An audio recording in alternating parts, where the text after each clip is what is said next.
போகும் வழியில் குருவும் சிஷ்யர்களும் காமாசிரமத்தை எட்டினர். இங்குதான் சிவனார் மன்மத தகனம் செய்தார் என்பது ஐதீகம். மன்மத தகனத்தின் வாயிலாக காமம் அழிக்கப்பட்டதால் இந்த இடத்துக்கு காமாசிரமம் என்ற பெயர் வந்தது. இங்கு இவர்கள் மூவரும் ஓர் இரவு தங்கியிருந்தனர். அடுத்தபடியாக குருவும் சிஷ்யர்களிருவரும் அடர்ந்த அடவி ஒன்றைக் கடந்து போக நேர்ந்தது. அந்த அடவியில்தான் தாடகையும் அவருடைய தனையன் மாரிசனும் வசித்து வந்தனர். அவர்களிருவரும் அசாதாரணமான வலுவு படைத்த பயங்கரமான அரக்க பிரகிருதிகள் ஆவர்.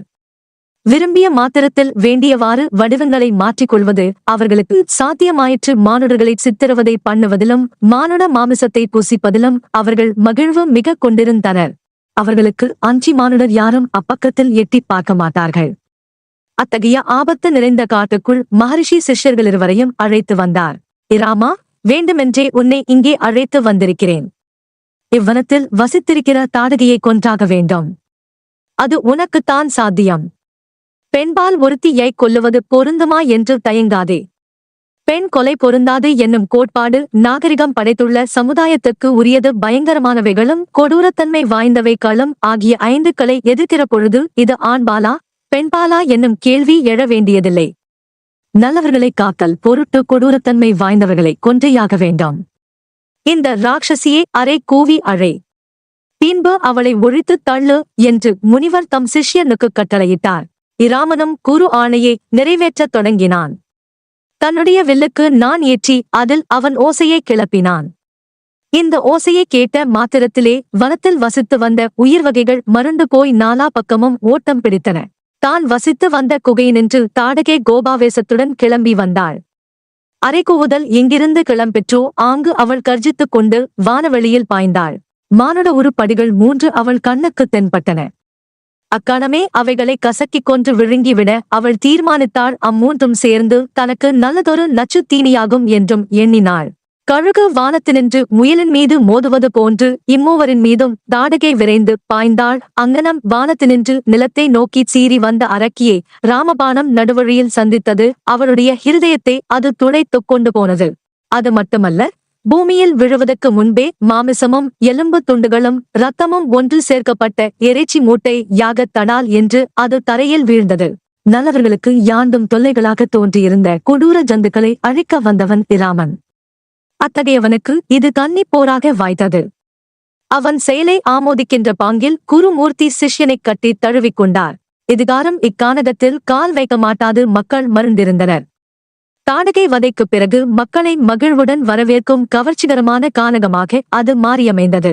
வழியில் போய்க் கொண்டிருந்த பொழுது விஸ்வாமித்ர முனிவர் இராமனுக்கு அஸ்திர சஸ்திர வித்தைகள் பல புகட்டி வந்தார்.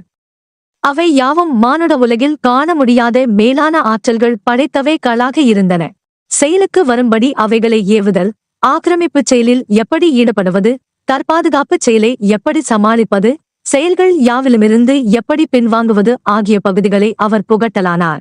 அந்த அரிய ஆயுதங்களைச் செயலில் ஈடுபடுத்துவதை விட் செயலில் நின்று அமைதியாக அடங்கி பின்வாங்குவது கடினமானது. அத்தகைய அரிய பெரிய ஆயுத பிரயோகங்களையும் ஆயுத அடக்கு முறைகளையும் இராமனும் இலட்சுமணனும் நன்கு கற்றுக்கொண்டனர். இக்காலத்திய ஜனசக்தி ஆயுதங்களை யார் கையாண்டாலும் அவைகளின் ஆற்றல் எல்லாருக்கும் ஒரே பாங்கானது. ஆனால் அக்காலத்திய மந்திர சக்தி வாய்ந்த ஆயுதங்களோ அவைகளை கையாண்டு வந்த மூர்த்திகளின் ஆத்ம சக்திக்கேற்ப வல்லமையில் மேலோங்கலாயின. இலக்கில் பிசகிப்போவது மந்திர சக்தியால் தூண்ட பெற்ற ஆயுதங்களுக்கு கிடையாது. இந்த அரிய கோட்பாட்டின் பொருட்டே விஸ்வாமித்ர மகரிஷி ஸ்ரீராமனை தகுதி வாய்ந்த சிஷ்யனாக தேர்ந்தெடுத்தார். விஸ்வாமித்ர மாமுனிவருடைய வாசஸ்தலம் சித்தாசிரமம் என்னும் பெயர் படைத்திருந்தது. மூர்த்திகள் மூவரும் கடைசியாக அந்த அரிய ஆசிரமத்தை வந்தடைந்தனர். ஆசிரமவாசிகளாகிய ரிஷிபிங்கவர்களுக்கு அவர்களுடைய வருகை பரமானந்தத்தை அளித்தது. ஏனென்றால் தங்களுடைய குலபதி சுருதிச் சென்ற காரியம் கருதியவாறு கைகூடியிருந்தது. தசரத சக்கரவர்த்தி போன்ற பெருமை வாய்ந்த பூபதி ஒருவரை இவர்தாம் தம் வழிக்கு திருப்ப முடியும். அதற்கு மேலாக யாகத்தை பாழ்படுத்துதற்கென்றே துணிந்திருந்த ராட்சசர்களை தோற்கடிப்பது தசரத குமாரனுக்குத்தான் சாத்தியம். யாகத்துக்கு வேண்டிய ஏற்பாடுகள் அதிவிரைவில் நிறைவேறின. அதை பூர்த்தி பண்ணுதற்கு 6 நாட்கள் பிடிக்கும். அந்த 6 நாட்களிலும் மகரிஷி மௌனமுற்றிருத்தல் வேண்டும். எந்த க்ஷணத்தில் வேண்டுமானாலும் ராட்சசர்கள் யாகசாலையின் மீது மோதுவார்கள். ஆதலால் உணவும் உறக்கமுமின்றி அரசகுமாரர்கள் அல்லும் பசிலும் முழு விழிப்புடன் வேள்வியை பாதுகாக்க வேண்டும். அதற்கு முற்றிலும் ஆயத்தமாக அண்ணனும் தம்பியும் காத்திருந்தனர். கடைசி நாளன்று வானத்தில் ஒரே கர்ஜனை. கார்மேகம் மலைமலையாக உருண்டு வருவதற்கு நிகராக அரக்கர் படை தோன்றுவதாயிற்று. அப்படைக்கு மாரீசனும் சுபாகுவும் தலைமை தாங்கினர். தம்பி இலட்சுமணன் என்ன செய்ய வேண்டும் என்பதை அவனுக்கு தெரிவித்துவிட்டு மூத்தவன் மானவ அஸ்திரத்தை மாரீசன் மீது ஏவினான். அந்த அஸ்திரமும் தன் கடமையை ஒழுங்காக நிறைவேற்றியது. தாக்க வந்தவனை தகர்த்து தள்ளுவதற்கு பதிலாக அவன் உள்ளத்தில் குழப்பத்தை கிளப்பி அவனை கடலினுள் வெகுதூரத்துக்கப்பால் வீசியது. ஆக்னேய அஸ்திரத்தை ஏவி இராமன் சுபாகுவை சுட்டெரித்தான். பிறகு இரு சகோதரர்களும் ஒன்று கூடி மலைமலையாக புரண்டு வந்த ராட்சச படைகளை துடைத்து தள்ளினர். யாகமும் வெற்றிகரமாக முடிவுக்கு வந்தது. 6 நாட்கள் 6 மாதங்களுக்கு நிகராக சிக்கல் நிறைந்த நெருக்கடிகளை உண்டு பண்ணிக் கொண்டிருந்தன. ராமலட்சுமணர்களைத் தவிர வேறு யாருக்குமே அந்த நெருக்கடியை சமாளிக்க சாத்தியப்படாது. விஸ்வாமித்ர மகாமுனிவருக்கு பரமதிருப்தி உண்டாயிற்று. தசரத சக்கரவர்த்திக்கு தாம் எவ்வளவு தூரம் கடமைப்பட்டவராக இருந்தார் என்பதை உள்ளத்தினுள் உணர்ந்தார். அதை வாய்விட்டு பேசவில்லை.